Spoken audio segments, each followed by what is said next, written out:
She was just a waitress trying to survive another shift, until her violent ex walked into the diner. And a silent man in a tailored suit stood up behind her like he'd been waiting for this moment his entire life. What Alisa didn't know was that he wasn't just defending her.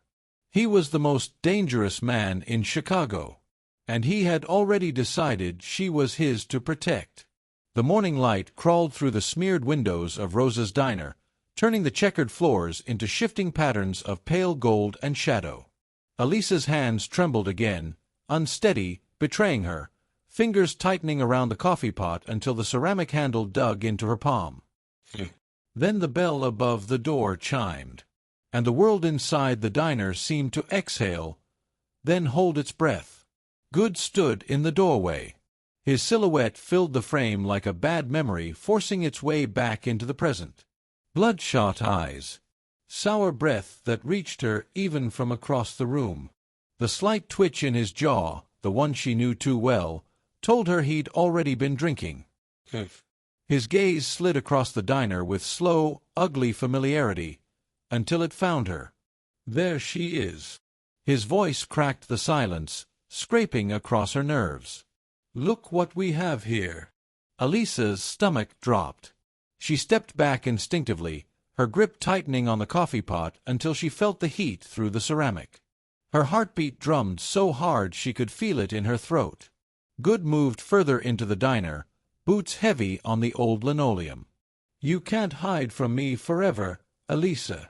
Another step. Another inch stolen. The words struck her like cold water. Jessie Jane, her 5-year-old daughter, was the one part of her life he had never wanted, never held, never loved. He had called her a mistake more times than Alisa could count.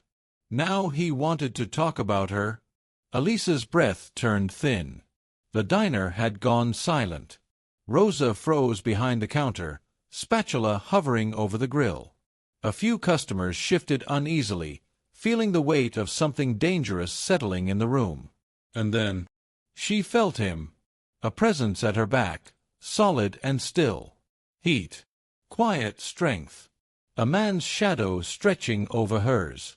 A low voice, smooth, calm, edged with danger, spoke just behind her shoulder. I think the lady made herself clear. She didn't have to turn. She knew the voice. Jameson. The stranger who'd been sitting in the corner booth all week. The man with the immaculate suit, the undone top buttons, the expensive watch that caught the diner lights like a blade.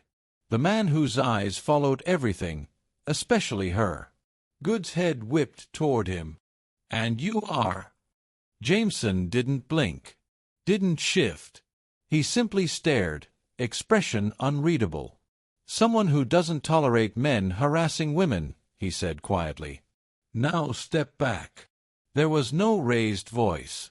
No threat shouted across the diner. But the tone, controlled and cold, forced several customers to look away, as if staring too long might get them pulled into something they didn't understand.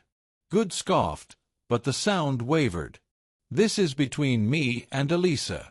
Ain't got nothing to do with you. Jameson tilted his head slightly, gaze sharpening in a way that made the hairs rise on the back of Alisa's neck. I'm making it my business, he said. A challenge. A warning. A promise. Good's lip curled, eyes flicking between Alisa and the stranger behind her. His hands balled into fists, then loosened. He took one step back, but the malice didn't fade from his face. This isn't over, he hissed. Not by a damn long shot. The door slammed behind him as he left, rattling the windows. The diner exhaled in one collective breath. Alisa didn't. You all right? Jameson asked. She turned slowly. And for a moment, just a moment, the world narrowed to him. To the dark eyes that studied her with unnerving focus. To the warmth radiating from him despite the icy calm in his voice. I'm fine, she forced out. His brows pulled together slightly, the smallest crease. He didn't believe her. Being afraid doesn't make you weak, he said softly. She didn't respond. She couldn't. 3 hours earlier, everything had felt normal. She'd woken Jessie Jane for kindergarten, braided her hair, kissed her forehead and promised mac and cheese for dinner, Jessie's favorite, dropped her off and walked to the diner, her steps automatic, routine. Rosa greeted her with a smile. "Morning, sweetheart.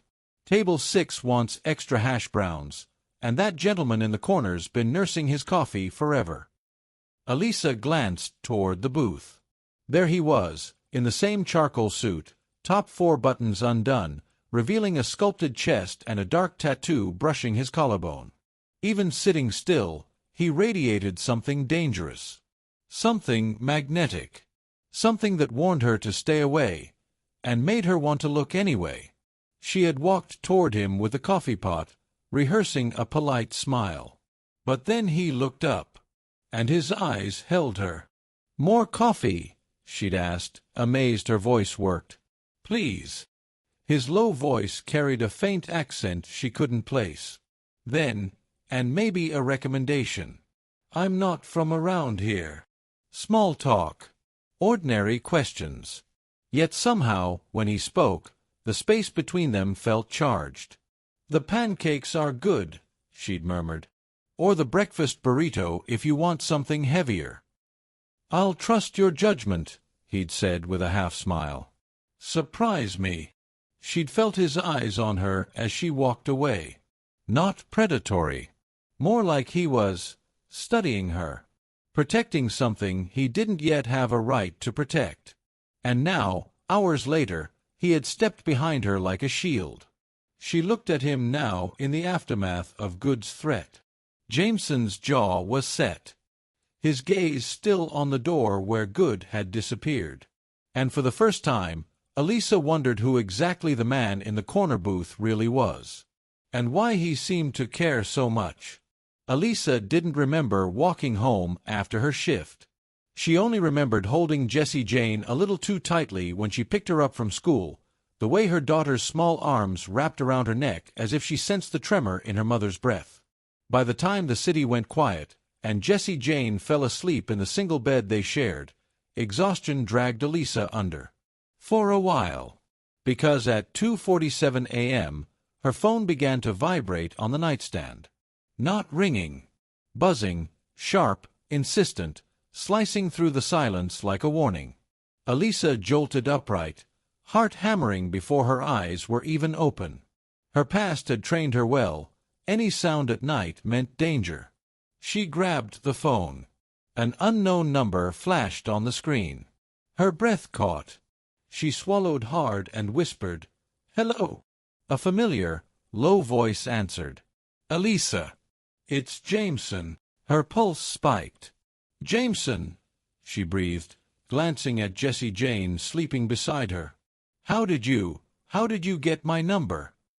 "That's not important right now." His voice was tight, sharper than she'd ever heard it. She could hear traffic in the background, fast, chaotic.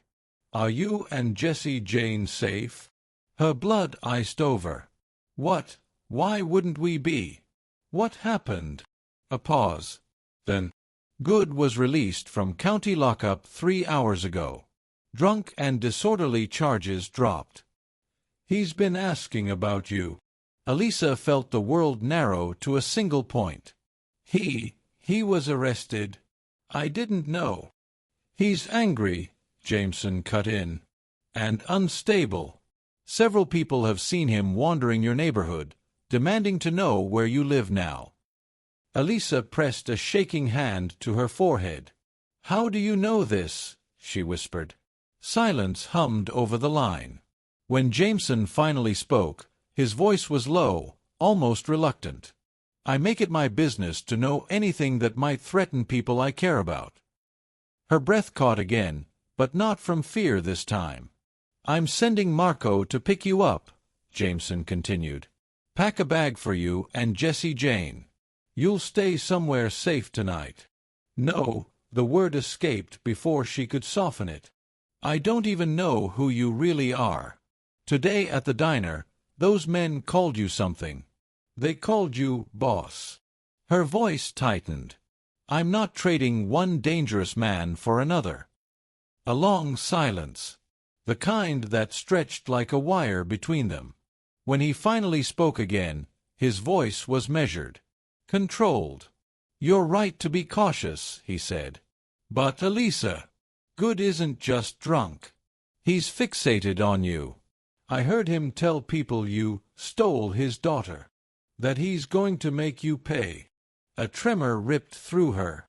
"Jessie Jane isn't his," Alisa snapped, her voice a fierce whisper. "He never wanted her. She cut herself off. Old wounds sealed her throat shut. "What did he use to say?" Jameson asked quietly. Her eyes stung. "That she was a mistake," she whispered. "That we both were." She tasted the bitterness of old shame, old fear. "Then why is he looking for you now?" Jameson asked. That was the question that terrified her most. "Pack a bag," he said. 10 minutes. Marco will take you somewhere safe." "Jameson, I can't." "Please." One word. And something in it, something raw, made her chest tighten. "Alisa," he continued more softly, "I know you don't trust me yet. And I know you have every reason to be afraid. But right now, I am the only person standing between you and a man who wants to hurt you." Alisa's gaze drifted to her daughter's sleeping face. Soft cheeks, long lashes, dreams untouched by the nightmares Alisa carried. If Good found them, she couldn't think about it. "If I agree," she whispered, "I need to know who you are." "Really?" A pause. Then, "My name is Jameson Blake," he said quietly. "My family runs a business in Chicago. Import and export. Real estate. Protection services." The words were too polished, carefully trimmed. Not the whole truth, but something. 10 minutes, he repeated. "Marco will knock twice." The call ended. Alisa moved on instinct, quiet, fast, packing clothes, Jessie Jane's inhaler, her worn stuffed rabbit, a few essentials. Her mind spun with questions. How had he known about Good's release? How had he found her number? Why was he watching her? "Mommy," Jessie Jane murmured sleepily. "What are you doing?" "We're going on a little adventure," Alisa whispered, kneeling beside her. "Remember how we used to pretend we were explorers?" Jessie Jane rubbed her eyes. "Is the bad man coming back?" Alisa's heart cracked. "No, sweetheart. We're just being extra careful." Jessie blinked at her. "Are we going to see the nice man from the restaurant?" Alisa froze. "What nice man?" "The one with the pretty watch," Jessie said innocently. "He waved at me yesterday when Miss Anna took me to get ice cream." A chill ran down Alisa's spine. Jameson had been watching her. Watching her daughter. Was it protection? Or something else? A soft knock interrupted her thoughts. 2 knocks. "Miss Hart," a calm voice called. "I'm Marco. Mr. Blake sent me." "Alison." Jessie Jane clung to her leg. "Mommy, I'm scared." "It's okay," Alisa whispered, even though she wasn't sure. She opened the door with the chain still latched. "How do I know Jameson sent you?" Marco lifted his phone. "Alisa," Jameson's voice came through the speaker. "You can trust him." The chain slid free, and Alisa stepped into a night where nothing in her life would ever be the same. By the time Marco's SUV glided through Chicago's sleeping streets, Alisa's nerves were vibrating like pulled wire. She sat in the back seat with Jessie Jane curled against her, clutching the stuffed rabbit as if it were armor. Marco drove without speaking, his eyes constantly flicking to the mirrors. The city lights streaked across the windows, bending into long, trembling lines, reflections of her heartbeat. When the SUV finally slowed, Alisa looked up and felt her breath catch. They were in River North, where the air felt expensive. where the buildings gleamed like glass towers rising out of a different world. Marco parked beneath one of them, a high-rise with tinted windows and a private entrance guarded by discreet security cameras. He opened her door. "Mr. Blake is waiting upstairs." Upstairs. Inside this building that didn't smell like mildew or fried food or cleaning chemicals. Inside this world she had never belonged to. Jessie Jane looked up at her, half asleep. "Mommy," she whispered, "is this a castle?" Alisa swallowed hard. "Feels like one." Marco led them to a private elevator that beeped when he scanned a keycard. The doors slid open with a whisper, and the elevator ascended smoothly, silent, except for Alisa's racing thoughts. Who exactly was Jameson Blake? The elevator opened directly into a penthouse. Alisa stepped into a space that stole the breath from her lungs. Floor-to-ceiling windows framed the vast sweep of Lake Michigan like living art. The city glittered beneath them, distant, quiet, unreachable. Everything inside was polished. Marble floors, deep leather furniture, warm lighting that softened the sharp edges of wealth. This wasn't just money. This was power. A quiet voice broke through her awe. "Thank you for trusting me." She turned. Jameson stood near a sleek desk, sleeves rolled to his forearms, shirt rumpled as if he hadn't slept. There was something raw in his expression, something she hadn't seen earlier. Worry. Relief. Both aimed straight at her. "I'm not sure I have trusted you," Alisa whispered. "Not yet." His eyes flicked to Jessie Jane, who blinked sleepily at him. "Is she all right?" he asked gently. "She's tired," Alisa murmured. "Scared." Jessie Jane tugged on her sleeve. "Mommy, he has cookies," she whispered, pointing toward the kitchen with wide, hopeful eyes. Jameson smiled softly. "Would you like some? I think I even have chocolate chip." Jessie Jane nodded eagerly. Alisa hesitated. "She shouldn't." "I'll stay in the kitchen with her," Jameson said, reading her concern. "In your sight. Always." Something in the way he said it, a promise woven into a simple offer, settled her nerves by a fraction. She nodded. And just like that, Jessie Jane slipped her small hand into his much larger one and let him lead her toward the kitchen, trusting him without hesitation. Alisa stayed near the entrance, watching them. Jessie chatted, sleepy but animated, as Jameson located a tin of cookies. He listened carefully, kneeling to her height, offering patient smiles, answering her questions as if nothing outside this moment existed. The contrast struck Alisa so hard she had to grip the back of a chair. Good had never once crouched to look their daughter in the eye. Never leaned in to listen. Never spoke gently. Jameson, this dangerous stranger, handled her child with more tenderness than the man who claimed to own them both. It scared her, and touched her, and confused her. Deeply. After a few moments, Jessie Jane settled at the counter with a cookie, and Jameson returned to Alisa, offering her a mug of coffee. Expensive coffee. Fragrant. Smooth. "Thank you," she murmured, wrapping her hands around the warmth. "Did you sleep at all tonight?" he asked. "Not much. Not since the call."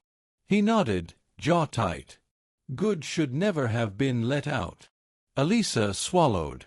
"You said he was looking for me. Asking around." "Yes." "How did you know?" He didn't answer right away. He didn't look away either. "My family has eyes everywhere," he said softly. "Friends. Contacts. People who owe favors. I hear things before they hit the surface." She set her coffee down. "You've been watching me. I've been making sure you and your daughter were safe." "By following us?" Her voice shook. "Jessie told me she saw you yesterday. Watching." A flicker of guilt crossed his face. Real, brief, human. "I wanted to make sure nothing happened to either of you," he said. "Good has been unstable for months." Alisa's pulse picked up. "But why us?" Why do you care? He didn't step forward. He didn't crowd her. But his gaze held hers with quiet intensity. Because the first time I saw you, he said, you were shaking while pouring coffee. And you tried so hard to hide it. And I saw a woman doing everything she could to stay strong for her child. And his voice dipped, roughening. I recognized something in you. Her breath caught. Recognized what? She whispered. Someone who deserves protection, he said. Someone who shouldn't have to fight alone anymore. Before she could respond, a door opened down the hall. Marco stepped into the room, phone in hand, expression grim. Mr. Blake. Jameson stiffened. What is it?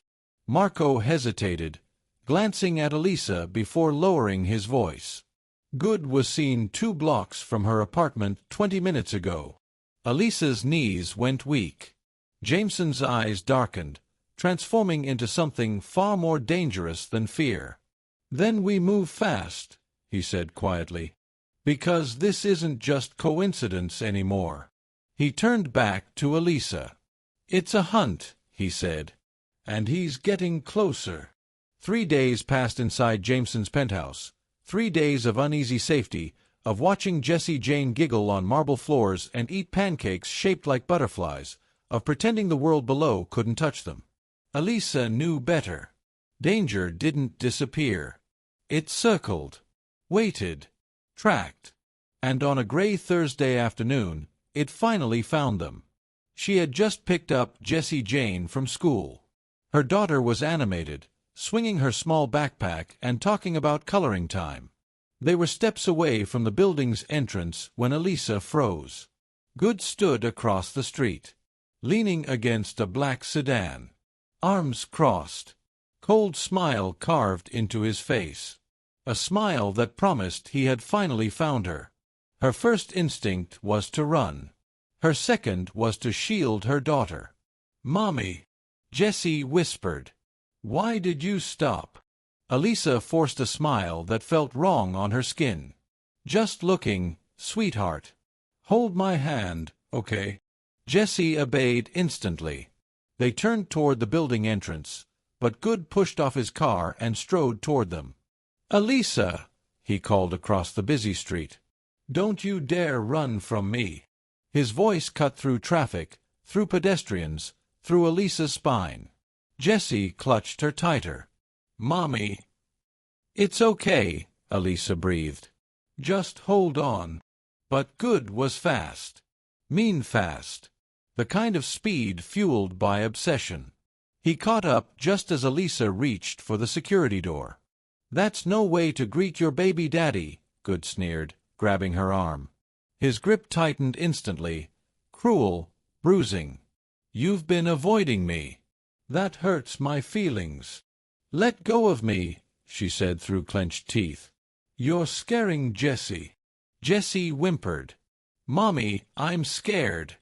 Good ignored her, leaning close enough that she could smell alcohol beneath mint gum. "You really think you can hide in some fancy building?" he hissed. "What? Got yourself a sugar daddy now? Must be nice, Alisa.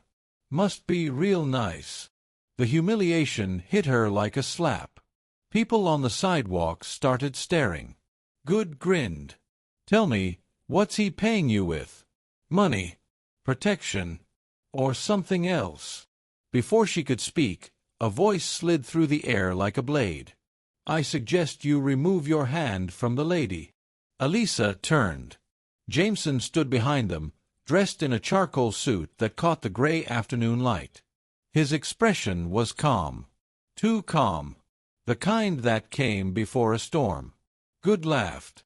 "Oh, you must be the boyfriend." "I doubt that's what you've heard," Jameson said softly. His eyes dropped to Good's hand on Alisa's arm. "Let her go." "Or what?" Good taunted. "You gonna call the cops? I'm her daughter's father. I have rights." "You have nothing," Jameson replied, voice low and lethal. 3 seconds. Good smirked. 1, 2. He never got to 3. Jameson moved with terrifying speed. One moment he was standing still, the next, he had Good's wrist twisted in a hold that sent him crashing to his knees with a strangled cry. The sound tore through the street. Jessie gasped. "Mommy!" Jameson glanced at her, expression shifting, protective, tender, brief. "Language," he told Good coldly. "There's a child present." "Jameson, please," Alisa whispered, though she wasn't sure whether she wanted him to stop or finish it. Jameson didn't take his eyes off Good. "Take Jessie upstairs," he said quietly. "Mako is waiting." "No," Alisa protested. "I'm not leaving you." "Alisa." Not loud, not forceful, but absolute. Her heart stuttered. She scooped Jessie Jane into her arms and hurried inside as Good shouted threats behind her. In the elevator, Jessie whispered, "Is the nice man gonna be okay?" Alisa forced a smile she didn't feel. "He's very strong, sweetheart." She paced the penthouse for 10 agonizing minutes before the door finally opened. Jameson entered, straightening his tie. Only his knuckles were slightly reddened. Alisa rushed forward. "Is he alive?" Jameson said simply. "Mostly unharmed." She sank into a chair, adrenaline crashing through her. "Jameson, you can't just. There are laws. You can't threaten people." "There are also realities," he replied, voice low and dangerous. "And the reality is, Good won't stop. Not with police orders. Not with warnings. He'll keep coming." His calm terrified her more than Good ever had. "Who are you really?" Alisa whispered. "And don't say import and export." Silence stretched. Finally, he exhaled, slow, resigned. "My name is Jameson Blake," he said. "I run the largest organized crime family on the south side of Chicago. We control territory from Pilsen to Little Village. Construction. Waste management. Protection." A pause. "And yes, import and export." Alisa's heart dropped. "I've killed men," he continued. "Ordered worse. The FBI has files thicker than books with my name on them." The words landed heavy. Deadly. She stepped back. "You're a criminal." "I'm a protector," he corrected softly. "My methods are different. But I would burn this city down before letting anyone harm you or Jessie Jane." She trembled. "I need to think. Jessie and I should go." "Where?" Jameson asked sharply. "Back to an apartment Good already found? Back to fear. You weren't living, you were surviving." "At least I was surviving honestly," Alisa snapped. The words struck him like a blow. He flinched, barely, but enough. "You're right," he said quietly. "You deserve better." He disappeared into his office and returned with a thick envelope.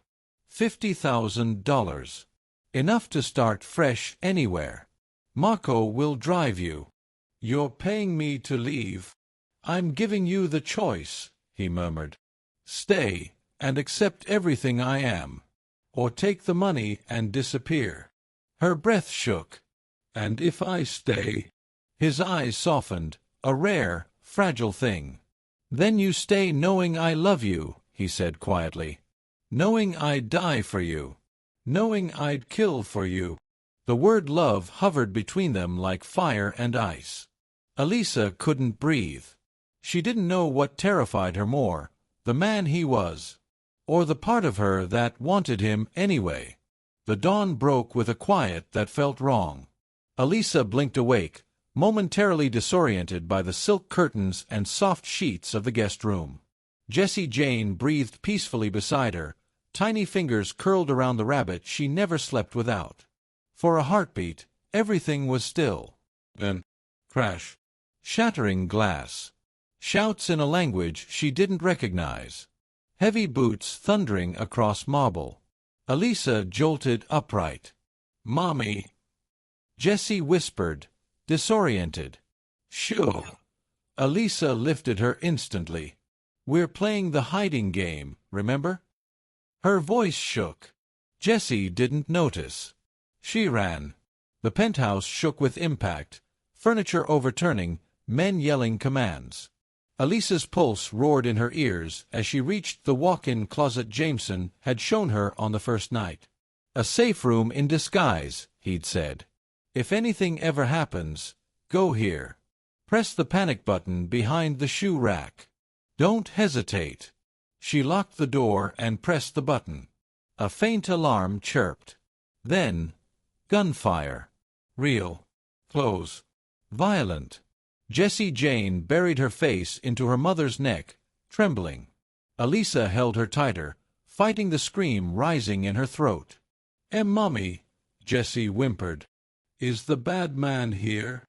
"No, sweetheart," Alisa whispered, even though she didn't know. "We're safe. We're safe."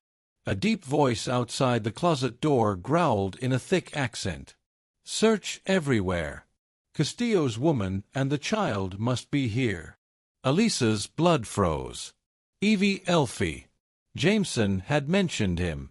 Russian. Cold. Strategic. A man who saw human lives as bargaining chips. Alisa felt her knees weaken. They weren't just hunting them. They planned to kill everyone inside this tower. Jessie whimpered again. Alisa pressed her hand gently over her daughter's mouth. "Locked," the first man said. "Probably storage." "Check it anyway." Alisa braced for the door to splinter. Then, boom. A sharp, violent crack of gunfire. Screams. Another crash. A thud against the wall that made the closet shake. Silence followed. A stretched, dangerous silence. Then, "Alisa." Her heart stopped. Jameson's voice. Strained. Rough. Alive. "Alisa, it's safe. Open the door." Her hands shook so badly she fumbled with the lock twice. The door swung open. And there he was. Blood streaked across his white shirt. Bruised knuckles. A torn sleeve. His chest heaved with the aftermath of violence. Two of his men stood behind him, weapons still drawn, bodies tense. "Are you hurt?" he asked, stepping forward. She shook her head. "No, no, we're okay. Jameson, are you?" "Not my blood." His voice was hoarse. "We need to go. Morozov's men will send reinforcements." He grabbed their go-bag from the hallway, he had packed his own already, and ushered them out.